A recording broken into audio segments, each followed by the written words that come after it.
अस्सलाम वालेकुम स्टूडेंट्स, कैसे हो आप सब। होपफुली सब खैरियत से होंगे।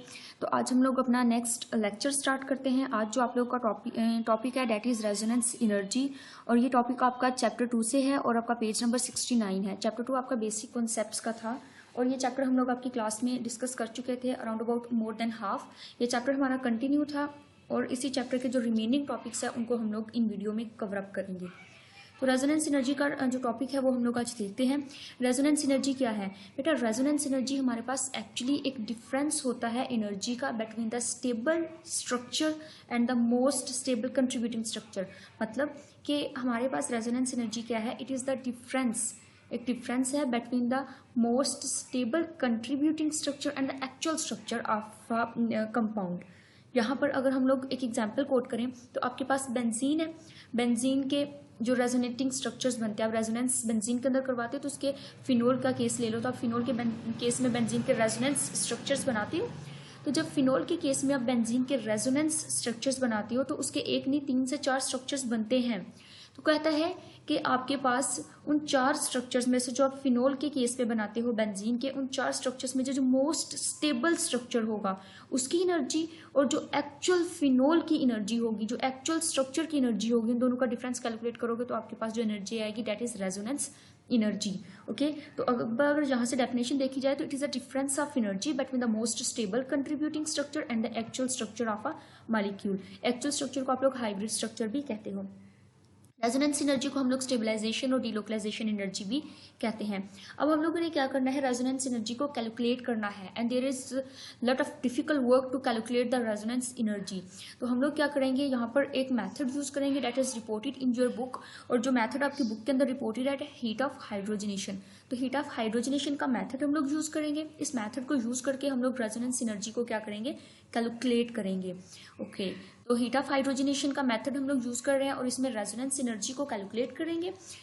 यहाँ पे एग्जांपल कोट कर रहे हैं बेंजीन की, कि हीट ऑफ हाइड्रोजनेशन बेंजीन की हम लोग कैलकुलेट करेंगे जब हम लोग बेंजीन को कंपेयर करेंगे उसके एक हाइपोथेटिकल स्ट्रक्चर के साथ। एनीहो, एग्जांपल की तरफ आते हैं। ये आपके पास यहाँ पे क्या है? साइक्लोहेक्सीन। इसके अंदर 1 मोल ऑफ हाइड्रोजन की एडिशन करोगे तो उसके रिजल्ट में जो एनर्जी रिलीज होगी, यानी कि जो हीट रिलीज होगी as a result of hydrogenation, वो कितनी होगी? -119.5 किलोजूल पर मोल, और आपकी साइक्लोहेक्सीन कन्वर्ट हो जाएगी साइक्लोहेक्सेन के अंदर। इसी तरह अब मैंने क्या किया? अब मैंने एक्चुअल बेंजीन ली, एक्चुअल स्ट्रक्चर लिया बेंजीन का। जब मैंने एक्चुअल बेंजीन ली उसके अंदर 3 मोल ऑफ हाइड्रोजन की एडिशन की और साइक्लोहेक्सेन बनाई। तो साइक्लोहेक्सेन जब बनाई तो उसके रिजल्ट में मेरी एनर्जी जो रिलीज हुई दैट इज -208.0 किलोजूल पर मोल। ये मेरे पास एक्सपेरिमेंटल एनर्जी है, कोई थ्योरेटिकल एनर्जी नहीं, ऐसी एनर्जी नहीं जिसको मैंने खुद से अज्यूम करके लिखा हुआ है, बिल्कुल नहीं। ये जो बेंजीन के केस में आती है एनर्जी, ये मेरे पास आती है एक्सपेरिमेंटल एनर्जी, जो वाकई में एग्जिस्ट करती है, जो वाकई में बेंजीन के केस में आती है। अब हमने क्या किया? अब हमने बेंजीन का मोस्ट स्टेबल स्ट्रक्चर लिया। ऊपर हमने यही डेफिनेशन देखी है ना कि हम लोगों ने रेजोनेंस एनर्जी कैसे कैलकुलेट करनी है? एक्चुअल स्ट्रक्चर की एनर्जी लेनी है और उसका जो मोस्ट स्टेबल स्ट्रक्चर होगा उसकी एनर्जी लेनी है, और इन दोनों की एनर्जी का डिफरेंस निकाल के कहेंगे that is a resonance energy. Okay, तो ये मोस्ट स्टेबल स्ट्रक्चर नहीं है साइक्लोहेक्सीन, इसको नहीं लेंगे, इसको जस्ट हम लोगों ने यहाँ पे एग्जाम्पल के लिए लिया था, एक रेफरेंस के लिए लिया था। तो बेंजीन ली, बेंजीन की एनर्जी कितनी आई? -208.0 किलोजूल पर मोल। अब मोस्ट स्टेबल स्ट्रक्चर लेंगे बेंजीन का, दैट इज 135 साइक्लोहेक्साट्राईन। बेटा it is look like a benzene but it is not a benzene, ये बेंजीन नहीं है, ये 135 साइक्लोहेक्साट्राईन है। अब हमने क्या किया? इसके अंदर 3 मोल ऑफ हाइड्रोजन की एडिशन की तो हमारे पास साइक्लोहेक्सेन की फॉर्मेशन होगी। इसके लिए कितनी एनर्जी रिलीज होगी? अगर एक हाइड्रोजन के लिए, एक मोल ऑफ हाइड्रोजन के लिए आपके पास 1119.5 आएगी, तो 3 मोल ऑफ हाइड्रोजन के लिए आप इसको 3 से मल्टीप्लाई कर दोगे तो वो आपके पास आ जाएगी 358.5 किलोजूल पर मोल। अब हम लोग क्या करेंगे? एनर्जी का डिफरेंस कैलकुलेट करना था ना रेजोनेंस एनर्जी कैलकुलेट करने के लिए। ओके, तो किस किस की एनर्जी का डिफरेंस कैलकुलेट करना था? आपने कहा कि हम लोग रेजोनेंस एनर्जी कैलकुलेट करते हैं bye calculating the difference between the most contributing structure and the actual structure. तो यहाँ पे मेरे पास मोस्ट कंट्रीब्यूटिंग स्ट्रक्चर ये है, इसकी एनर्जी आ गई 358.5 किलोजूल पर मोल। फिर यहाँ पे माइनस आएगा, दैट इज अ -358.5 किलोजूल पर मोल। ओके, -358.5 किलोजूल पर मोल। ओके, तो इसको आप लोगों ने क्या किया, माइनस किया उसके एक्चुअल स्ट्रक्चर की एनर्जी में से, दोनों को माइनस किया तो हमारे पास क्या आ गया 150 kilo joule per mole. That mean the resonance energy of a benzene is 150 kilo joule per mole. Okay, सो कोई भी आपके पास हाइब्रिड स्ट्रक्चर आ जाए तो अगर हाइब्रिड स्ट्रक्चर की जो रेजोनेंस एनर्जी है वो क्या है, ग्रेटर है उसके कंट्रीब्यूटिंग स्ट्रक्चर से, तो उस एक्चुअल स्ट्रक्चर की स्टेबिलिटी कम होती है। मतलब कि अगर मेरे पास एक्चुअल स्ट्रक्चर ग्रेटर स्टेबल है as compare to contributing structure, तो अगर कोई चीज़ ज़्यादा स्टेबल होगी तो उसकी एनर्जी क्या होगी, कम होगी। तो डैट मीन कि आपने क्या किया, आपने कहा कि मैम हमारे पास यहाँ पे जो एक्चुअल बेंजीन का स्ट्रक्चर है it is more stable 150 times kilojoule पर mole, it is more stable as compare to their hybrid structure. अपने हाइब्रिड स्ट्रक्चर के कंपेयर जो बेंजीन है 150 किलोजोल पर मोल के हिसाब से ज़्यादा स्टेबल है। और आप क्या कहोगे मैम कि इसकी जो एनर्जी है 150 किलोजोल पर मोल वो इसके एक्चुअल कंट्रीब्यूटिंग स्ट्रक्चर से क्या है, कम है। तो इन शॉर्ट इसको हम लोग एक दो पॉइंट्स में करते हैं। यहाँ पे क्या आ गया कि एक्चुअल स्ट्रक्चर हमारे ज़्यादा स्टेबल होते हैं अपने कंट्रीब्यूटिंग स्ट्रक्चर्स के कंपेयर, और दूसरे नंबर पे हम कहेंगे अगर एक्चुअल स्ट्रक्चर ज़्यादा स्टेबल होते हैं तो एक्चुअल स्ट्रक्चर्स की जो एनर्जी होती है वो क्या होती है, हमेशा कम होती है अपने कंट्रीब्यूटिंग स्ट्रक्चर्स के कंपेयर। क्लियर। अब यहाँ पे दो बातें लिख लेते हैं।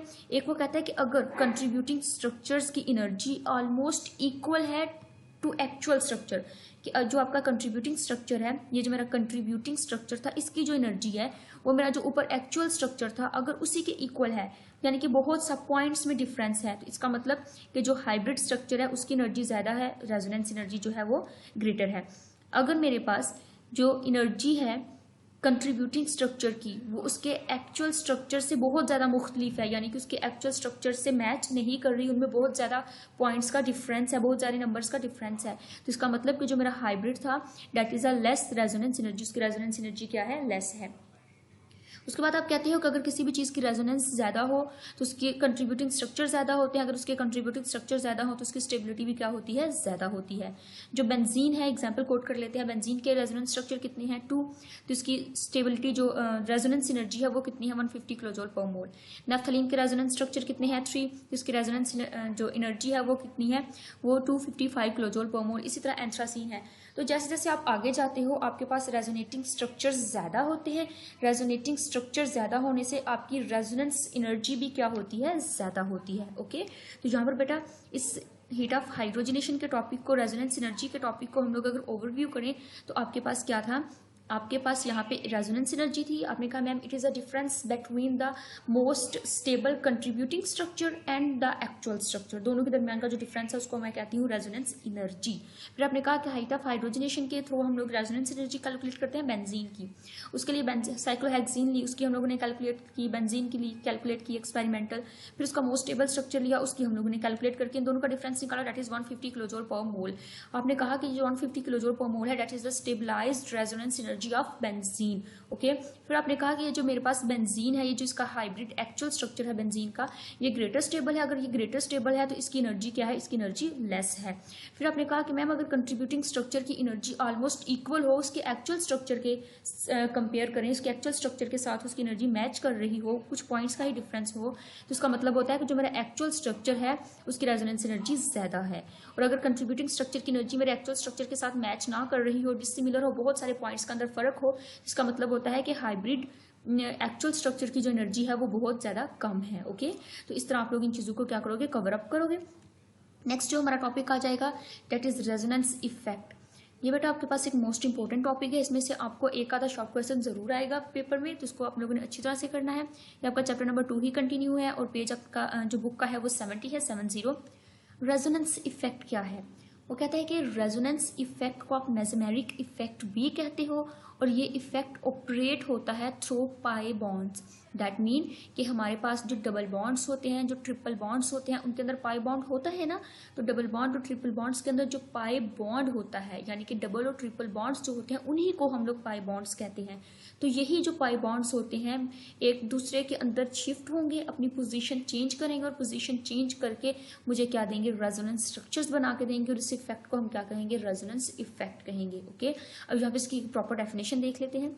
हम लोग कहते हैं resonance or the mesomeric effect operate through a pi bonds, और pi that mean double bonds के थ्रू ये ऑपरेट करता है, और and a lone pair of electron, यानी कि इसके लिए electrons lone pair of electron का होना ज़रूरी है किसी भी एटम के ऊपर, और उस एटम के साथ डबल बॉन्ड्स का होना ज़रूरी है।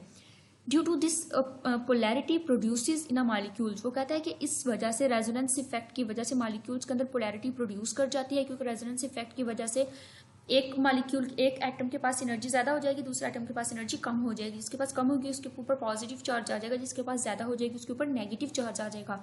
तो इस तरह फिर पोलर प्रोड्यूस हो जाएंगे। अगर किसी चीज़ के ऊपर पोलर प्रोड्यूस हो जाए तो हम लोग कहते हैं पोलैरिटी प्रोड्यूस हो गई है उसके अंदर। ओके तो वो कहता है कि this effect is operate through a pi electron. अब पाई इलेक्ट्रॉन जरूरी नहीं सिर्फ डबल बॉन्ड्स के हों, वो आपके डबल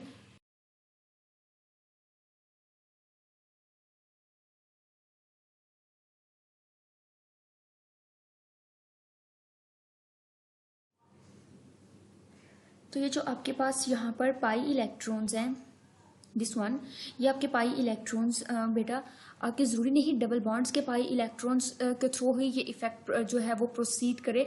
ये पाई इलेक्ट्रॉन्स डबल बॉन्ड के भी हो सकते हैं और ट्रिपल बॉन्ड्स के भी हो सकते हैं। ओके तो जब ये इफेक्ट प्रोड्यूस हो जाता है किसी भी कंपाउंड के अंदर तो ये कंटिन्यू रहता है through a chain of a carbon atoms and give a different isomer. Actual होता क्या है, आप यहाँ पर एक एग्जाम्पल के तौर पर देख लें। आपके पास क्या है, एनोलिन है। एनोलिन बेटा यहाँ पे देखें उसका एक स्ट्रक्चर, फिर उसके ये जो लोन पेयर थे मेरे सॉरी नाइट्रोजन के, मेरे नहीं नाइट्रोजन के, तो ये जो नाइट्रोजन के लोन पेयर थे हमने क्या किया, इन नाइट्रोजन के लोन पेयर को रेजोनेट करवाया विद द पाई इलेक्ट्रॉन, यानी कि डबल बॉन्ड के साथ रेजोनेट करवाया बेंजीन के डबल बॉन्ड के साथ। तो हम यहाँ पे पाई इलेक्ट्रॉन्स को क्या कर रहे हैं, बेंजीन के डबल बॉन्ड्स के साथ लोन पेयर को हम लोग क्या करते हैं, पाई इलेक्ट्रॉन्स के साथ यानी कि डबल बॉन्ड के साथ रेजोनेट करवाते हैं। तो एक ये स्ट्रक्चर आ जाएगा, यहाँ पे डबल बॉन्ड शिफ्ट हो जाएगा, फिर आपका ये स्ट्रक्चर आ जाएगा, फिर आपका ये स्ट्रक्चर आ जाएगा। तो ये जो इस तरह के आपके स्ट्रक्चर्स आते हैं ये कैसे आते हैं, आप एक्चुअली इसमें करते क्या हो, आप इसके अंदर रेजोनेशन करवाते हो between the pi electrons and a lone pair of electron. तो लोन पेयर ऑफ इलेक्ट्रॉन ये जो डबल बॉन्ड होते हैं, पाई इलेक्ट्रॉन्स होते हैं, आप इनके दरमियान रेजोनेशन करवाते हो, इनके दरमियान चेंजिंग करते हो और इनको मूव करवाते हो पूरे कंपाउंड के ऊपर।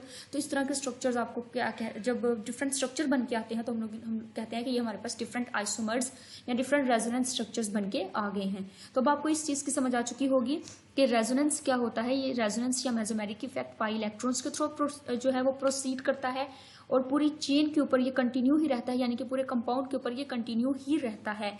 नेक्स्ट हम लोग देख लेते हैं यहाँ पे, अब आपका ये जो टॉपिक है बेटा हम लोग इसको क्वेश्चंस के साथ कवर अप करेंगे आपके इस टॉपिक को, ताकि आपके क्वेश्चंस भी क्लियर होते जाएं और आपका टॉपिक भी जो है वो कवर हो जाए। नेक्स्ट आपका जो क्वेश्चन है वो आ जाता है कि why aniline is weak base as compare to their aliphatic amine. Aniline क्या है, एक एरोमेटिक अमाइन है, और एलिफेटिक अमाइन क्या है कि आपके पास कार्बन्स की चेन है और उसके साथ हमने NH2 लगाया हुआ है तो वो एलिफेटिक अमाइन आ जाएगी। बेटा एनोलिन जो है आपके पास ये वीक बेस होती है as compare to aliphatic amine. ऐसा क्यों होता है, क्योंकि due to the resonance, aniline के अंदर रेजोनेंस प्रेजेंट होती है, रेजोनेंस की वजह से ये वीक बेस होती है। In which unshared pair of electron of the nitrogen के जो अनशेयर्ड पेयर ऑफ इलेक्ट्रॉन है वो मूव करते हैं पूरी रिंग के ऊपर, बेंजीन की रिंग के ऊपर, और जो बेंजीन की रिंग को बहुत स्टेबल कर देते हैं और ग्रेटर रेजोनेंस स्ट्रक्चर्स देते हैं। अगर ग्रेटर रेजोनेंस स्ट्रक्चर्स होंगी किसी चीज़ के तो उसकी स्टेबिलिटी क्या होगी, ज़्यादा होगी, और अगर स्टेबिलिटी ज़्यादा होगी तो उसकी बेसिसिटी क्या होगी, कम होगी। अब अगर हम लोग एलिफेटिक अमाइन की बात करें तो एलिफेटिक अमाइन में कोई रेजोनेंस नहीं होती, इन विच रेजोनेंस एब्सेंस, जब रेजोनेंस उसकी एब्सेंट है तो उसके अंदर क्या होगी, उसके अंदर स्टेबिलिटी लेस होगी, जब स्टेबिलिटी लेस होगी तो उसकी बेसिसिटी ग्रेटर होगी। ओके तो इस तरह आप लोग कहते हो कि रेजोनेंस की वजह से एनोलिन के अंदर जो है वो बेसिसिटी की प्रॉपर्टीज कम होती हैं और एलिफेटिक अमाइन के अंदर बेसिसिटी की प्रॉपर्टीज ज्यादा होती हैं। अब यहाँ पे अगर इसके रेजोनेंस स्ट्रक्चर्स को देखें तो आपके लोन पेयर जो है वो रेजोनेट कर रहे हैं विद द पाई इलेक्ट्रॉन। यहाँ पे इधर पॉजिटिव चार्ज आ जाएगा, ये नाइट्रोजन के दरमियान ये डबल बॉन्ड आ जाएगा और लोन पेयर यहाँ पर शिफ्ट हो जाएंगे ऑर्थो पोजीशन के ऊपर।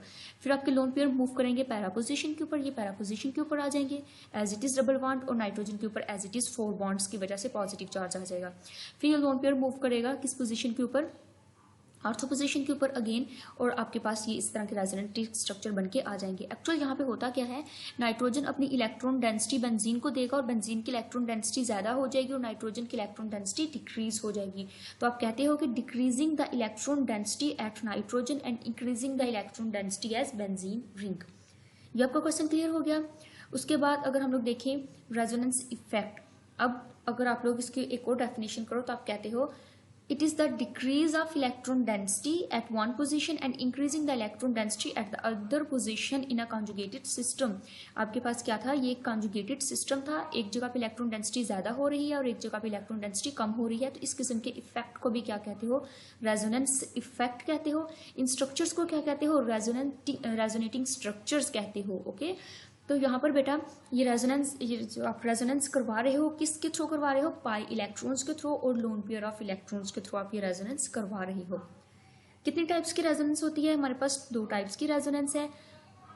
प्लस इसको हम लोग यहाँ पे मेसमेरिक इफेक्ट कहते हैं, लेकिन आप सिर्फ आपकी आसानी के लिए लिखा हुआ है प्लस एम, डेट मीन के प्लस मेसमेरिक इफेक्ट और माइनस मेसमेरिक इफेक्ट। जिस तरह आपने इंडक्टिव इफेक्ट का टॉपिक देखा था, तो माइनस इंडक्टिव इफेक्ट और प्लस इंडक्टिव इफेक्ट सेम इसी तरह है। तो प्लस मेसमेरिक इफेक्ट का क्या मतलब होता है, यहाँ पे ऐसे ग्रुप जो इलेक्ट्रॉन्स को डोनेट करें, ग्रुप्स या एटम्स जो इलेक्ट्रॉन्स को क्या करें, डोनेट करें, उनको आप क्या कहते हो, इसका प्लस मेसमेरिक इफेक्ट है। लेकिन ऐसे एटम्स या ग्रुप्स जो इलेक्ट्रॉन्स को विदड्रॉ करें, उनका क्या इफेक्ट होगा, उनका माइनस मेसमेरिक इफेक्ट होगा। इसी तरह कंपाउंड्स के अंदर जहाँ पर आपके कुछ ग्रुप्स अटैच हों अनशेयर्ड इलेक्ट्रॉन के साथ, तो वो ग्रुप्स क्या करेंगे, डोनेट करेंगे अपने इलेक्ट्रॉन टू अनसैचुरेटेड सिस्टम को। डेट मीन कि कोई भी ग्रुप है उसके ऊपर अनशेयर्ड इलेक्ट्रॉन्स हैं। जैसे आपने ऊपर देखा नाइट्रोजन के पास क्या थे, अनशेयर्ड इलेक्ट्रॉन्स थे। तो अगर नाइट्रोजन के पास अनशेयर्ड इलेक्ट्रॉन थे, तो उसने क्या किया, अनसैचुरेटेड यानी कि डबल बॉन्ड वाली बेंजीन को अपने इलेक्ट्रॉन्स डोनेट कर दिए, तो उसका इफेक्ट क्या होगा, प्लस मेसमेरिक इफेक्ट होगा, क्योंकि उसने डोनेट किया। यहाँ पे आप कहते हो कि कंपाउंड्स के अंदर अगर मल्टीपल डबल बॉन्ड्स हैं, अनसैचुरेटेड करैक्टर है यानी कि डबल बॉन्ड्स हैं, ट्रिपल बॉन्ड्स है किसी भी कंपाउंड के अंदर, तो वहाँ पे क्या होगा, उसके साथ अगर एक इलेक्ट्रोनेगेटिव एटम भी अटैच है, तो ये जो इलेक्ट्रोनेगेटिव एटम है ये क्या करेगा, इस अनसैचुरेटेड करैक्टर से अपने इलेक्ट्रॉन्स को विदड्रॉ कर लेगा। ओके, दोबारा देखिए, एक कंपाउंड है उसके अंदर मल्टीपल बॉन्ड्स हैं, डबल बॉन्ड्स भी हैं, ट्रिपल बॉन्ड्स भी हैं, और उसके साथ एक इलेक्ट्रोनेगेटिव यानी कि नाइट्रोजन ऑक्सीजन भी एटम जो है वो अटैच है। तो नाइट्रोजन या ऑक्सीजन वो क्या करेगा, वो अनसैचुरेटेड जो कंपाउंड होगा उससे इलेक्ट्रॉन्स को विदड्रॉ करेगा। तो इस तरह से आप कहोगे इसका माइनस मेसमेरिक इफेक्ट है।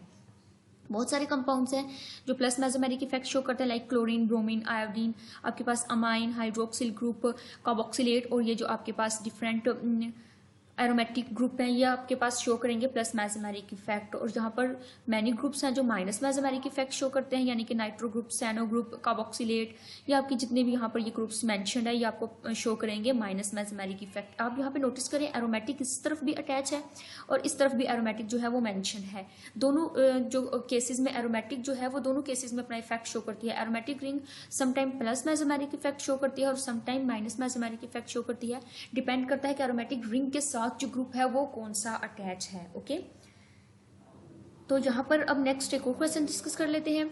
Why the dipole movement of vinyl chloride smaller than the ethyl chloride. Vinyl chloride की डाइपोल मूवमेंट कम है और इथाइल क्लोराइड की डाइपोल मूवमेंट ज्यादा है। पहले तो विनाइल और इथाइल क्लोराइड का स्ट्रक्चर्स अपने माइंड में क्लियर करें।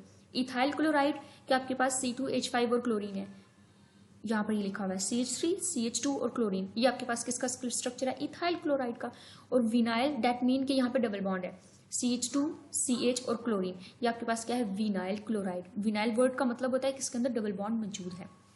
ओके बच्चों, तो दोनों के केस में कार्बन और क्लोरीन का बॉन्ड है, यहाँ पर भी कार्बन और क्लोरीन का बॉन्ड है। तो कहता है कि दोनों के केसेस में जो कार्बन और क्लोरीन का बॉन्ड है वो क्या है, पोलर है, और उसका जो इफेक्ट है वो क्या है, माइनस इफेक्ट है, माइनस इंडक्टिव इफेक्ट है। मतलब कि इस केस में भी जो आपका क्लोरीन है वो इलेक्ट्रॉन्स को विदड्रॉ कर रहा है, और इस केस में भी इलेक्ट्रॉन को क्लोरीन क्या कर रहा है, विदड्रॉ कर रहा है। यहाँ पे आपने देखा ये एरो का हेड जो है टूवर्ड क्लोरीन है और टेल जो है टूवर्ड मिथाइल ग्रुप है।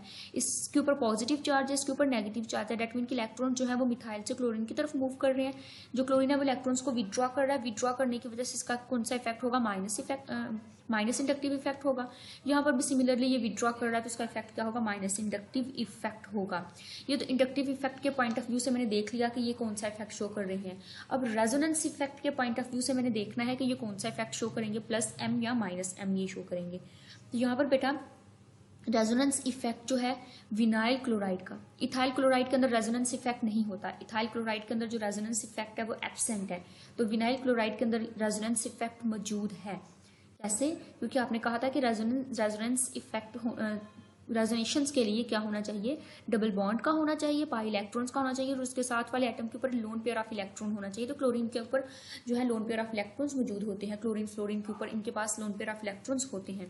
एनीहो, यहाँ पर आप देख रहे हो कि जो इफ ऑब्जर्व, अगर हम विनाइल क्लोराइड की रेजोनेंस इफेक्ट को ऑब्जर्व करें तो हम लोग यहाँ पे देखते हैं कि क्लोरीन के ऊपर क्या है, लोन पेयर ऑफ इलेक्ट्रॉन है और इसके साथ वाले कार्बन क्या है, डबल बॉन्ड है यानी कि पाई इलेक्ट्रॉन है। अब क्या होगा, ये जो डबल बॉन्ड है वो यहाँ पर शिफ्ट होगा। जब ये डबल बॉन्ड यहाँ पर शिफ्ट होगा तो ये जो आपका लोन पेयर ऑफ इलेक्ट्रॉन है शिफ्ट हो जाएगा मिथाइल की तरफ। तो ये क्या बन जाएगा, सॉरी स्टूडेंट्स, यहाँ पे CH2 आएगा, आप लोगों ने जरूर मेंशन करना है CH2। ये आपका CH2, ये लोन पेयर यहाँ पर आ जाएगा, CH और इन दोनों के दरमियान क्या शिफ्ट होगा, डबल बॉन्ड शिफ्ट होगा। अब आप यहाँ पर देखिए कि जो मेरे पास इलेक्ट्रॉन थे वो क्लोरीन ने डोनेट किए या विड्रॉ किए। क्लोरीन ने अपने इलेक्ट्रॉन्स डोनेट किए हैं मिथाइल ग्रुप को। यहाँ पर आप देख रहे हो इसके अपने ऊपर पॉजिटिव चार्ज आ रही है और इसने अपने इलेक्ट्रॉन्स डोनेट कर दिए मिथाइल ग्रुप को। अब यहाँ पर आप इसने कौन सा इफेक्ट शो किया, प्लस मेसोमेरिक इफेक्ट शो किया। तो आप कह सकते हो कि ये जो क्लोरीन है किसके केस में, विनाइल क्लोराइड के केस में ये प्लस मेसोमेरिक इफेक्ट शो करता है जब हम इसकी रेजोनेंस को डिस्कस करते हैं, और इथाइल क्लोराइड के अंदर रेजोनेंस इफेक्ट शो नहीं होता। सो जो क्लोरीन एटम है इलेक्ट्रॉन्स को डोनेट करता है, that's why it is plus mesomeric effect show करेगा। और जो ये प्लस मेसोमेरिक इफेक्ट है ये इंडक्टिव इफेक्ट के बिल्कुल ऑपोजिट होता है। सिमिलरली ऑपोजिट है ना, इंडक्टिव इफेक्ट में इलेक्ट्रॉन्स विड्रॉ किए जाते हैं, प्लस मेसोमेरिक इफेक्ट में इलेक्ट्रॉन्स डोनेट किए जाते हैं। तो बुक पे एक छोटी सी सेंटेंस लिखा हुआ है, it is oppose of minus inductive effect, यानी कि इसके ऑपोजिट है। तो अब हम लोग क्या करेंगे, अब हम लोग देखते हैं कि कौन सा इफेक्ट डोमिनेंट हो गया है। तो यहाँ पे वो कहता है विनाइल क्लोराइड के केस में दोनों इफेक्ट्स होंगे, ये वाला भी है और ये वाला भी है, लेकिन जो मेरा प्लस मेसोमेरिक इफेक्ट है वो क्या है, डोमिनेट हो गया है ओवर द इंडक्टिव इफेक्ट। जब ये इफेक्ट डोमिनेट हो गया है तो रेजोनेंस के स्ट्रक्चर में मैंने देखा, ये जब मैंने इसका रेजोनेंस स्ट्रक्चर बनाया, सेपरेशन ऑफ चार्जेस बहुत ज्यादा है। ये पॉजिटिव चार्ज है, ये मेरी नेगेटिव चार्जेस है, सेपरेशन ऑफ चार्जेस क्या है, ज्यादा। तो जब सेपरेशन ऑफ चार्जेस ज्यादा होंगी तो सेपरेशन ऑफ चार्जेस ज्यादा होने से मेरी डायपोल मोमेंट क्या होगी, कम होगी। तो ये सारी रीजन है, इस रीजन की वजह से आपके विनाइल क्लोराइड की डायपोल मोमेंट कम होती है और आपके इथाइल क्लोराइड की डायपोल मोमेंट ज्यादा होती है। इसको थोड़ा सा समराइज कर लें, दो स्ट्रक्चर्स देखे विनाइल क्लोराइड के और इथाइल क्लोराइड के। विनाइल क्लोराइड के अंदर आपने कहा कि इंडक्टिव इफेक्ट माइनस है, लेकिन जब मैंने रेजोनेंस को देखा तो रेजोनेंस इफेक्ट कौन सा है, प्लस एम आएगा, यानी कि इलेक्ट्रॉन्स को डोनेशन वाला आएगा। अब आपने कहा कौन सा जो है वो डोमिनेट होगा, प्लस जो एम इफेक्ट है वो डोमिनेट हो जाएगा। जब प्लस मेसोमेरिक इफेक्ट डोमिनेट हो जाएगा तो यहाँ पे मैंने इसको देखा, यहाँ पे सेपरेशन ऑफ चार्जेस ज्यादा है, प्लस चार्ज इधर है माइनस चार्ज इधर है। जब चार्जेस के दरमियान डिस्टेंस ज्यादा हो जाए तो उसकी डायपोल मोमेंट क्या होती है, कम हो जाती है। तो ये रीजन होती है रेजोनेंस की वजह से जो मेरा विनाइल क्लोराइड है उसकी डायपोल मोमेंट कम होती है as compare to ethyl chloride. Next जो हमारा क्वेश्चन आ जाएगा, why the nitrobenzene has greater dipole moment as compare to nitromethane. Nitrobenzene, benzene है उसके ऊपर नाइट्रो ग्रुप है, ओके, नाइट्रोमेथेन के नाइट्रो ग्रुप है, मीथेन है और उसके साथ मैंने नाइट्रो ग्रुप अटैच किया हुआ है CH3 और उसके साथ NO2 है। तो कहता है नाइट्रोमीथेन की जो डायपोल मोमेंट है वो कम है, लेकिन नाइट्रोबेंजीन की डायपोल मोमेंट क्या है, ज्यादा है। यहाँ पे आप कंट्रीब्यूटिंग स्ट्रक्चर्स ड्रा करोगे, जब आप कंट्रीब्यूटिंग स्ट्रक्चर ड्रा करोगे, नाइट्रोबेंजीन है ये आपके पास, NO2 और ये आपका बेंजीन, इसके कंट्रीब्यूटिंग स्ट्रक्चर्स हमने ड्रा किए। कैसे ड्रा किए, ये आपका डबल बॉन्ड इधर शिफ्ट करेगा और इसके ऊपर भी कौन सी चार्ज आ गई, नेगेटिव चार्ज आ गई। जब यहाँ पर डबल बॉन्ड शिफ्ट करेगा तो ये जो बॉन्ड यहाँ पर था वो ब्रेक हो गया, यहाँ पर हमारे पास कौन सी चार्ज आ गई, पॉजिटिव चार्ज। अब ये पॉजिटिव चार्ज मूव करेगी ऑर्थो के ऊपर और पैरा पोजिशंस के ऊपर अपने हमें 4 कंट्रीब्यूटिंग स्ट्रक्चर्स बनाकर दे देगी। यहाँ पर बेटा आप देखो नाइट्रोबेंजीन के अंदर ये जो NO2 ग्रुप है इसने क्या शो किया, इसने इलेक्ट्रॉन्स को विड्रॉ किया, इसने इलेक्ट्रॉन्स को अपनी तरफ विड्रॉ कर लिया और बेंजीन के ऊपर कौन सी चार्ज आ गई, पॉजिटिव चार्ज आ गई। दैट मीन कि इसने माइनस मेसोमेरिक इफेक्ट शो किया और इंडक्टिव इसने कौन सा शो किया, माइनस इफेक्ट जो है, इंडक्टिव इसने माइनस शो किया और मेसोमेरिक भी इसने माइनस इफेक्ट शो किया। तो यहाँ पर हम लोग देखते हैं कि नाइट्रोबेंजीन के अंदर उसका जो कंट्रीब्यूटिंग स्ट्रक्चर्स होते हैं जो कि बिलो मेंशन है, उन कंट्रीब्यूटिंग स्ट्रक्चर के अंदर सेपरेशन है चार्जेस की, सेपरेशन है चार्जेस की। आप कहें मैम यहाँ पे भी तो चार्जेस सेपरेट है तो इसकी डायपोल मोमेंट तो कम होनी चाहिए, but in which nitro group electron withdrawing both inductive effect के थ्रू भी और रेजोनेंस इफेक्ट के थ्रू भी नाइट्रो ग्रुप क्या कर रहा है, इलेक्ट्रॉन्स को विदड्रॉ कर रहा है। अब क्या होगा, ये दोनों इफेक्ट्स मर्ज हो जाएंगे। सो बोथ इफेक्ट डोमिनेंट, दोनों इफेक्ट एक जैसे हैं, इकट्ठे होंगे, मर्ज होंगे तो डोमिनेट कर जाएंगे और इन इफेक्ट्स की डोमिनेट होने की वजह से जो डायपोल मोमेंट है नाइट्रोबेंजीन की वो ज्यादा हो जाएगी और आपकी नाइट्रोमेथेन की कम होगी। अब नाइट्रोमीथेन को देख लेते हैं। नाइट्रोमीथेन का आपने स्ट्रक्चर देखा CH3NO2। यहाँ पे क्या होगा, मैक्सिमम क्या हो सकता है कि नाइट्रो ग्रुप यहाँ से इलेक्ट्रॉन्स ले और इसको दे दे अपनी इस ऑक्सीजन को, इसके ऊपर भी नेगेटिव चार्ज आ जाए, और यहाँ पर इसके कंट्रीब्यूटिंग स्ट्रक्चर में बेटा मसला है, आप यहाँ पर देख सकते हो। नहीं एग्जैक्ट राइट। क्या होगा, नाइट्रो ग्रुप ने इलेक्ट्रॉन्स को अगर विड्रॉ किया तो यहाँ पे नाइट्रो ग्रुप ने अपने ऑक्सीजन के इलेक्ट्रॉन्स को विड्रॉ करके यहाँ पे इसकी नेगेटिव चार्ज को शिफ्ट कर दिया और ये डबल बॉन्ड जो है वो यहाँ पर शिफ्ट कर दिए, यानी कि अपने अंदर ही इसने क्या किया, रेजोनेंस जो है वो नाइट्रो ग्रुप ने शो कर दी, अपने एक ऑक्सीजन से इलेक्ट्रॉन्स लेकर अपने दूसरे ऑक्सीजन को इलेक्ट्रॉन्स दे दिए। तो नाइट्रोमीथेन के अंदर आप कहते हो कि इन नाइट्रोमीथेन इंडक्टिव इफेक्ट प्रेजेंट होता है बट नो रेजोनेंस, रेजोनेंस इसके अंदर प्रेजेंट नहीं होती। नाइट्रो ग्रुप जो है इलेक्ट्रॉन्स को विड्रॉ तो करता है लेकिन रेजोनेंस शो नहीं करता, तो माइनस इंडक्टिव इफेक्ट तो होगा लेकिन माइनस एम इफेक्ट नहीं होगा।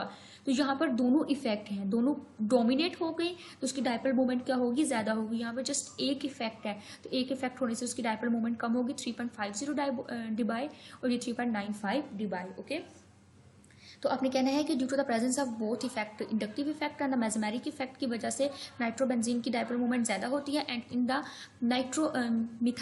नाइट्रोमीथेन इसके अंदर ओनली इंडक्टिव इफेक्ट प्रेजेंट है, तो इसकी डायपोल मोमेंट क्या होगी, कम होगी। बेटा हर एक क्वेश्चंस को आपने उसी के अकॉर्डिंग टैकल करना है, हर एक क्वेश्चंस की अपनी रीजंस हैं। तो मैंने आपके ये टॉपिक जो है इसीलिए क्वेश्चंस के साथ लिखा था ताकि आपको साथ क्वेश्चंस भी क्लियर हो जाए और उसके आंसर्स भी क्लियर हो जाए और टॉपिक भी कवर हो जाए। तो यहाँ पर उसने कुछ एक पॉइंट लिखा हुआ है कि इसी तरह जो डायपोल मूवमेंट है एनोलिन की, फिनोल की, क्लोरोबेंजीन की, मेथॉक्सीबेंजीन की स्मॉलर होती है as compare to their aliphatic compounds due to the resonance structures because they have the electron donating effect. तो यहाँ पे आपने क्या देखा, यहाँ पे आपने कहा कि जो नाइट्रो ग्रुप है वो उसका इफेक्ट कौन सा है, इलेक्ट्रॉन विद ड्रॉइंग का। जब उसका इफेक्ट इलेक्ट्रॉन विद ड्रॉइंग का है अपने एलिफेटिक के कंपेयर, तो उसकी डायपोल मोमेंट क्या है, ज्यादा। लेकिन ये जो अभी हमने यहाँ पर ये सारे ग्रुप्स मेंशन किए हैं इनका इफेक्ट क्या है, इलेक्ट्रॉन डोनेटिंग। अगर इलेक्ट्रॉन डोनेटिंग इफेक्ट है तो डायपोल मोमेंट क्या होगी, इनकी कम होगी। ओके, तो यहाँ पर आपने देखा कि इनकी डायपोल मोमेंट क्या है, कम होती है। तो बेंजीन के ऊपर अगर कोई ग्रुप ऐसा अटैच है जिसका इलेक्ट्रॉन डोनेटिंग इफेक्ट है, कौन सा इफेक्ट है, जिसका इलेक्ट्रॉन डोनेटिंग इफेक्ट है, तो उसकी डायपोल मोमेंट कम होगी। और अगर बेंजीन के ऊपर कोई ऐसा ग्रुप अटैच है जिसकी इलेक्ट्रॉन विड्रॉइंग इफेक्ट, उसकी डायपोल मोमेंट क्या होगी, ज्यादा होगी।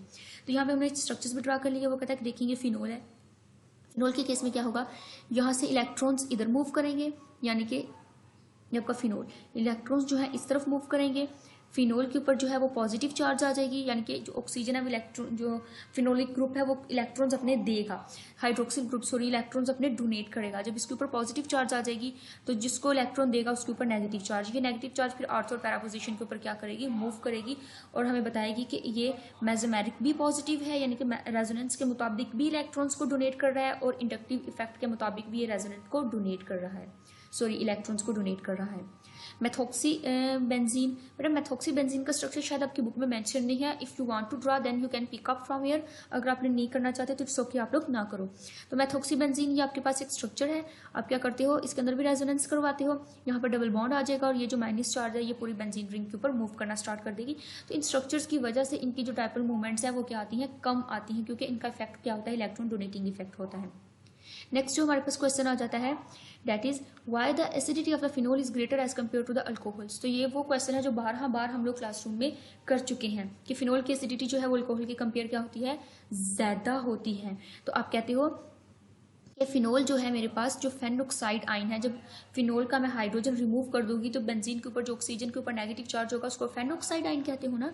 तो जो फेनोक्साइड आयन की नेगेटिव चार्ज है वो डीलोकलाइज करती है, मूव करती है पूरी बेंजीन रिंग के ऊपर और become more stable, benzene ring को बहुत स्टेबल बना देती है और उसकी स्टेबिलिटी की वजह से जो एसिडिटी होती है वो क्या हो जाती है, ज्यादा हो जाती है, जबकि अल्कोक्साइड के अंदर कोई किसी किस्म की डीलोकलाइजेशन नहीं होती। अब आप लोग यहाँ पे क्या करोगे, ड्रा करोगे स्ट्रक्चर ऑफ फेनोक्साइड। आपके आप अपनी अगर बुक में प्रीवियस लेक्चर्स में देखो, जब आप लोग तैयारी करोगे आपको नजर आ जाएंगे और मे भी आपकी इस बुक के इसी चैप्टर में इसी टॉपिक में भी मौजूद हो, तो आपने वो भी देख लेनी है। खैर मैं आपको यहाँ से भी दिखा देती हूँ, ये स्ट्रक्चर्स जो है यहाँ पर हमने फिनोल के ड्रा किए हैं, अगर आप यहाँ से हाइड्रोजन को निकाल दे तो ये फेनोक्साइड का स्ट्रक्चर बन जाते हैं। तो आप लोगों ने इसको खुद से ड्रा करना है। ओके, तो जब ये क्वेश्चन आया तो इन स्ट्रक्चर्स को जरूर ड्रा करके लिखना है। और आपको मैंने साथ अल्कोक्साइड के भी बताए थे इक्वेशंस ड्रा करके, तो अगर आपको वो टॉपिक याद हो तो बेटा उसको आप लोगों ने एक दो पॉइंट उसके स्ट्रक्चर्स का यहाँ पे ड्रा कर लेना है। नेक्स्ट वो पॉइंट करता है कि अगर फिनोल की एसिडिटी ज़्यादा है तो फिनोल की एसिडिटी ज़्यादा है तो करस्पॉन्डिंग उसकी बेसिसिटी क्या है, कम है। फिनोल सॉरी जो फेनोक्साइड है मेरा वो एसिडिक ज़्यादा है ना, क्योंकि वो स्टेबल होता है। अगर वो स्टेबल है तो वो प्रोटोन को एक्सेप्ट नहीं करेगा, और अगर वो प्रोटोन को एक्सेप्ट नहीं करेगा तो वो एक इतनी अच्छी बेस नहीं होगी। तो यहाँ पे देखें जो अल्कोक्साइड है वो इतना ज़्यादा स्टेबल नहीं होता। यही बात हमने की थी ना कि अल्कोक्साइड स्टेबल नहीं होता। अगर वो स्टेबल नहीं होता तो वो क्या करता है, इजीली प्रोटोन को एक्सेप्ट कर लेता है, स्ट्रॉन्गर बेस कहलाता है। जबकि जो फेनोक्साइड है वो स्टेबल होता है, वो किसी प्रोटोन को इजीली एक्सेप्ट नहीं करता, तो वो एक वीक बेस कहलाएगा। ओके, नेक्स्ट हमारे पास एक और क्वेश्चन आ जाएगा, why the nitro group at ortho and the para position of phenol further increase their acidity. कहता है कि अगर मैं नाइट्रो ग्रुप को लगा दूं आर्थो और पैरा पोजीशन के ऊपर तो वो फिनोल की एसिडिटी को फर्दर क्या करेंगे, इंक्रीज कर देंगे। तो बेटा ऐसा क्यों होता है, जब आप आर्थो या पैरा पोजीशन के ऊपर नाइट्रो ग्रुप को लगा दो तो फिनोल के जो रेजोनेटिंग स्ट्रक्चर्स है ना वो ज़्यादा हो जाते हैं, और ज़्यादा रेजोनेटिंग स्ट्रक्चर्स होंगे तो ज़्यादा स्टेबिलिटी होगी। जब उसकी ज़्यादा स्टेबिलिटी होगी तो वहाँ पर उसकी जो एसिडिटी है वो भी क्या होगी, इंक्रीज होगी। यहाँ पे अगर हम लोग इनका स्ट्रक्चर काउंट कर लें, वैसे आपको पता होना चाहिए कि ये कितने स्ट्रक्चर्स हैं फिनोल के, 1 2 3 4 स्ट्रक्चर है। लेकिन अगर इसकी आर्थो या पैरा, जैसे यहाँ पर मैंने पैरा पोजीशन के ऊपर क्या लगा दिया, नाइट्रो ग्रुप लगा दिया, तो अब इसके स्ट्रक्चर कितने बन गए, 1 2 3 4 5। अब इसके स्ट्रक्चर कितने बन गए, 5 बन गए, यानी कि एक स्ट्रक्चर इसका ज़्यादा बन गया। तो ज़्यादा रेजोनेटिंग स्ट्रक्चर होने से इसकी जो स्टेबिलिटी ज़्यादा होने से इसकी एसिडिटी ज़्यादा। अब बात ये आती है कि इसके रेजोनेटिंग स्ट्रक्चर ज़्यादा क्यों बनते हैं। तो होता ये है कि आपकी ये जो नेगेटिव चार्ज है, पहले तो सिर्फ रिंग के ऊपर मूव करती थी ना, बेंजीन रिंग के ऊपर, अब इस नेगेटिव चार्ज ने नाइट्रो ग्रुप के ऊपर भी मूव करना है। अब देखें ये नेगेटिव चार्ज पहले आर्थो पोजीशन के ऊपर आएगी, आर्थो पोजीशन के ऊपर आ गई, आर्थो पोजीशन से ये पैरा पोजीशन के ऊपर जाएगी, पैरा पोजीशन के ऊपर चलेगी। साथ आपने देखना है कि बॉन्ड्स भी मूव कर रही हैं। जब ये पैरा पोजीशन पे जाएगी तो आर्थो के ऊपर जाने से पहले ही ये मूव करती है नाइट्रो ग्रुप के ऊपर। ये क्या करेगी, नाइट्रो की ऑक्सीजन के पास जाएगी, तो यहाँ पे नेगेटिव चार्ज आ जाएगी, नाइट्रो के ऑक्सीजन के पास नेगेटिव चार्ज, और यहाँ पे क्या आ गया, डबल बॉन्ड आ गया। फिर यहाँ से ये जो नेगेटिव चार्ज है, ये नेगेटिव चार्ज कोई भी ले सकते हो, इस ऑक्सीजन के ले लो, इस ऑक्सीजन के ले लो, फिर यहाँ से ये मूव करेगी आर्थो के ऊपर और अपने रेजोनेटिंग स्ट्रक्चर्स हमें बनाकर दे देगी। ओके, तो इस तरह आप कहते हो नाइट्रो ग्रुप को अगर आर्थो या पैरा के ऊपर मैं लगा दूं, आर्थो पैरा पोजीशन के ऊपर, तो मेरी एसिडिटी नाइट्रो की एसिडिटी क्या हो जाती है, इंक्रीज हो जाती है। क्यों, due to the further delocalisation of the negative charge on the benzene ring, कि जो मेरे पास नेगेटिव चार्ज है वो फर्दर डिलोकलाइज होगी बेंजीन रिंग के ऊपर भी और नाइट्रो ग्रुप के ऊपर भी। यहाँ पे एक और बात करता है, कहता है इसी तरह जो आपकी अमाइन है, यानी कि बेंजीन और उसके ऊपर अगर NH2 है, वो वीक बेस है, वीक बेस है ना। अगर वो वीक बेस है तो आप कहते हो कि क्यों वीक बेस है, क्योंकि उसके रेजोनेटिंग स्ट्रक्चर्स होते हैं और उसके जो दूसरा एलिफेटिक अमाइन उसके रेजोनेटिंग स्ट्रक्चर्स नहीं होते। तो आप यहाँ पर कहते हो कि मैम अगर हम अमाइन ग्रुप के ऊपर भी, यानी कि बेंजीन है उसके ऊपर NH2 है और उसके ऊपर भी हम लोग उसकी पैरा पोजीशन के ऊपर भी इस तरह का नाइट्रो ग्रुप लगा दें तो उसके भी रेजोनेटिंग स्ट्रक्चर क्या होंगे, इंक्रीज हो जाएंगे। तो पहले तो उसकी बेसिसिटी क्या थी, कम थी, और क्योंकि उसके रेजोनेटिंग स्ट्रक्चर थे, अब उसके रेजोनेटिंग स्ट्रक्चर और इंक्रीज हो गया तो उसकी बेसिसिटी क्या होगी, मजीद कम हो जाएगी। ओके, अब इसको पढ़ लेते हैं। Basicity of the amine further reduce due to the presence of the nitro group on aniline. अगर एनोलिन के ऊपर आप नाइट्रो ग्रुप को अटैच कर दो तो बेसिसिटी मजीद रिड्यूस कर जाएगी, क्योंकि रेजोनेटिंग स्ट्रक्चर हमारे ज्यादा बनते हैं। अगर रेजोनेटिंग स्ट्रक्चर ज्यादा बनेंगे स्टेबिलिटी ज्यादा होगी और बेसिसिटी क्या होगी, कम होगी। यहाँ पर बेटा अगर आपके पास पॉसिबल है, अगर आप ड्रॉ कर सकते हो तो आप लोगों ने ड्रॉ करने हैं resonating structure of aniline nitro benzene, कि एक बेंजीन है उसकी पैरा पोजीशन के ऊपर NO2 है और ऊपर NH2 है, उसके रेजोनेटिंग स्ट्रक्चर ड्रॉ करने हैं। वो आपने देखना है कितने बनते हैं, वो 5 to 6 होंगे, इससे ज़्यादा नहीं होंगे। तो आपने वो रेजोनेटिंग स्ट्रक्चर ड्रॉ करके अगर कर सकते हो तो आप करके यहाँ पे कोट करो, वेल एंड गुड। अगर नहीं कर सकते तो ये ज़रूरी नहीं है। लास्ट जो मेरे पास क्वेश्चन है, लास्ट वन जो क्वेश्चन है, why amide less basic as compare to aliphatic amine. Amide जो होती हैं वो मेरे पास लेस बेसिक होती हैं as compare to aliphatic amine. बेटा यहाँ पर आपको पता है कि जो हमारे पास अमाइड्स हैं वो क्या होती हैं, अगर कार्बोक्सिलिक ग्रुप के साथ NH2 लग जाए तो उसको हम लोग अमाइड कहते हैं। और एलिफेटिक अमाइन का आपको पता है कि स्ट्रेट कार्बन की चेन और उसके साथ NH2 ग्रुप है। स्टेबिलिटी ज़्यादा होगी तो बेसिसिटी क्या होगी, कम होगी। यही चीज़ पढ़ते आ रहे हैं ना हम लोग, स्टेबिलिटी ज़्यादा तो बेसिसिटी कम। अमाइड, अब ये आपके पास क्या है, एक अमाइड है। अमाइड के अंदर क्या होते हैं, अनशेयर्ड पेयर ऑफ इलेक्ट्रॉन होते हैं नाइट्रोजन के ऊपर और ये रेजोनेट कर जाते हैं ऑक्सीजन के पास। जब ये ऑक्सीजन के पास चले जाएंगे तो रेजोनेटिंग स्ट्रक्चर हमें दे देंगे। जब ये रेजोनेटिंग स्ट्रक्चर बना के दे देंगे तो स्टेबिलिटी ज़्यादा हो जाएगी। स्टेबिलिटी ज़्यादा हो जाएगी तो इसकी बेसिसिटी क्या होगी, कम होगी। तो आपने यहाँ पे इसका स्ट्रक्चर भी ड्रा कर लेना है। ये loan pair of electron oxygen के ऊपर जाएंगे, यहाँ पे नेगेटिव चार्ज और यहाँ पे डबल बॉन्ड शिफ्ट हो जाएगा और उसके ऊपर पॉजिटिव चार्ज आ जाएगी। क्लियर। तो अमाइड के अंदर रेजोनेंस होती है और रेजोनेंस की वजह से स्टेबिलिटी ज़्यादा होने से इसकी बेसिसिटी क्या होगी, कम होगी। जबकि एलिफेटिक अमाइन के अंदर कोई किसी किस्म की रेजोनेंस शो नहीं होती। ओके, अभी मजीद एक क्वेश्चन है, मजीद 2 क्वेश्चन है, मैंने तो लास्ट कर दिया था। चलिए इसको भी डिस्कस कर लेते हैं। कहता है कि why carbon and the chlorine bond length in the vinyl chloride shorter as compare to ethyl chloride. कि कार्बन की और क्लोरीन की जो बॉन्ड लेंथ है विनाइल क्लोराइड के अंदर वो शॉर्टर है as compare to ethyl chloride. थोड़ा सा याद करने की कोशिश करें बेटा। अभी हम लोगों ने फर्स्ट 1 क्वेश्चन में देखा था विनाइल क्लोराइड को और इथाइल क्लोराइड को, दोनों के अंदर कार्बन और क्लोरीन का बॉन्ड मौजूद है। वो कहता है कि जो विनाइल क्लोराइड के अंदर कार्बन क्लोरीन का बॉन्ड है उसकी बॉन्ड लेंथ कम है और जो इथाइल क्लोराइड के अंदर है उसकी बॉन्ड लेंथ जो है वो विनाइल के कंपेयर ज़्यादा है। ऐसा क्यों है? कहता है कि कार्बन और क्लोरीन जो बॉन्ड है वो तो दोनों कंपाउंड्स के अंदर मौजूद है। फिनाइल क्लोराइड के अंदर क्या होता है, रेजोनेंस होती है। जब इसके अंदर रेजोनेंस होती है तो इसके स्ट्रक्चर में को हम लोग जब देखते हैं तो इसकी सेपरेट होती हैं चार्जेस। ऐसी बात है, अगर आप लोग इसके स्ट्रक्चर को देखो, ये इसका स्ट्रक्चर है, रेजोनेटिंग स्ट्रक्चर है विनाइल क्लोराइड का। तो इसमें चार्जेस क्या है, सेपरेट है। माइनस इधर है, प्लस चार्ज इधर है। अब यहाँ पे चार्जेस क्या है, सेपरेट है। ये कार्बन और ये क्लोरीन है। इन दोनों का जो बॉन्ड होगा, जो इनकी अट्रैक्शन होगी, ऑपोजिट चार्जेस होने की वजह से एक दूसरे को क्या करती हैं, अट्रैक्ट करती हैं। अट्रैक्ट करने से इनका जो बॉन्ड डिस्टेंस है वो क्या हो जाता है, शॉर्टर हो जाता है। और हम लोग कहते हैं कि कार्बन और क्लोरीन का जो डिस्टेंस है, जो बॉन्ड डिस्टेंस है, वो विनाइल क्लोराइड के अंदर कम होता है और इथाइल क्लोराइड के अंदर जो है वो ज्यादा होता है। क्योंकि यहाँ पर तो कोई किसी किस्म की अट्रैक्शन, रेजोनेंस नहीं होती। रेजोनेंस नहीं होती तो चार्जेस भी सेपरेट नहीं होती। चार्जेस सेपरेट नहीं होती तो चार्जेस की आपस में कोई अट्रैक्शन भी नहीं होती। यहाँ पे क्या होता है, विनाइल क्लोराइड के अंदर रेजोनेंस होती है, चार्जेस सेपरेट होती हैं। नेगेटिव और पॉजिटिव चार्जेस जब दूर होंगी वो एक दूसरे को अट्रैक्ट करेंगी और इन दोनों का जो बॉन्ड होगा अट्रैक्शन की वजह से अपने नॉर्मल डिस्टेंस से थोड़ा सा शॉर्ट हो जाएगा। तो हम लोग कहते हैं कि इनका जो बॉन्ड है वो शॉर्टर हो जाता है। सो अगर यहाँ से डिस्कस कर लें तो उसने कहा कि क्या होता है, रेजोनेटिंग स्ट्रक्चर होते हैं, चार्जेस आपकी सेपरेट होंगी। So the negative charge of the carbon pull the positive charge of the chlorine, इसको पुल करेगी। जो नेगेटिव चार्ज कार्बन या क्लोरीन को पुल करेगी toward itself. In this way due to the charges attraction, charges की attraction की वजह से जो कार्बन और क्लोरीन का बॉन्ड है वो शॉर्टर हो जाता है and they come close to each other as compare to ethyl chloride, because in ethyl chloride there is no resonance and no attraction of charges. Clear. Next आपके पास question आ जाता है, what you know about field effect. और field effect क्या चीज़ है? तो बेटा फील्ड इफेक्ट जो आपके पास होता है, आप उसको फील्ड इफेक्ट और रेजोनेंस इफेक्ट ऑलमोस्ट ये सेम होते हैं। इनमें जो फर्क होता है वो क्या होता है कि फील्ड इफेक्ट ऑपरेट करता है थ्रू स्पेस और through solvent. It depend upon the geometry of the molecule. और मोस्टली वो उसने वही बात लिख ली कि आप mostly resonance effect observe with the field effect and it can't be separate. इनको सेपरेट करना बहुत डिफिकल्ट है। रेजोनेंस इफेक्ट और फील्ड इफेक्ट ऑलमोस्ट दोनों चीज़ें सेम होती हैं। फील्ड इफेक्ट में भी चार्जेस ही मूव कर रही होती हैं, लेकिन यहाँ पर ये इफेक्ट जो है ये ऑपरेट करता है स्पेस और सॉल्वेंट के थ्रू। ओके, तो वो कहता है कि इन दोनों इफेक्ट्स को, बोथ इफेक्ट्स को ग्रुप करके हम लोग इसको क्या कहते हैं, इलेक्ट्रिक इफेक्ट भी कहते हैं। तो it's all about today lecture. ये आपका लेक्चर जो रेजोनेंस इफेक्ट का टॉपिक था दैट इज मच इंपॉर्टेंट। इसमें से बेटा क्वेश्चंस आ जाते हैं, आप लोगों ने इसको बहुत अच्छी तरह से करना है।